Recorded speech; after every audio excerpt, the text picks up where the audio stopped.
मित्रांनो, क्रांतिज्योती सावित्रीबाई फुले यांच्या जन्मदिनाचे स्टेटस आणि स्टोरीज टाकून झाल्या असतील तर हा व्हिडिओ नक्की बघा. मित्रांनो, सावित्रीबाई फुले यांचा जन्म 3 जानेवारी 1831 ला सातारा जिल्ह्यातील नायगाव येथे झाला होता. 1840 मध्ये वयाच्या 9व्या वर्षी ज्योतिराव गोविंदराव फुले यांच्याशी त्यांचा विवाह झाला होता.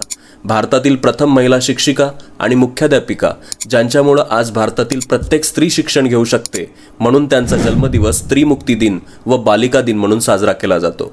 1 जानेवारी 1848 ला ज्योतिरावांसह मुलींची पहिली शाळा पुण्याच्या बुधवार पेठेतील भिडेवाड्यात त्यांनी सुरू केली. धर्ममार्तंडांनी धर्म बुडाला अशी ओरड केली व ते सावित्रीबाईवर धर्म बुडवी म्हणून शेणमाती फेकू लागले, तरी सुद्धा त्या मागे हटल्या नाहीत. त्यांनी काव्य फुले व सुबोध रत्नाकर हे कविता संग्रह प्रसिद्ध केले. पुणे विद्यापीठाचा विस्तार करून 2014 ला पुणे विद्यापीठाचं नाव सावित्रीबाई फुले पुणे विद्यापीठ असं करण्यात आलं. अशा या क्रांतिज्योतीचं प्लेगच्या रुग्णांची सेवा करताना प्लेगची बाधा होऊन 10 मार्च 1897 ला निधन झालं.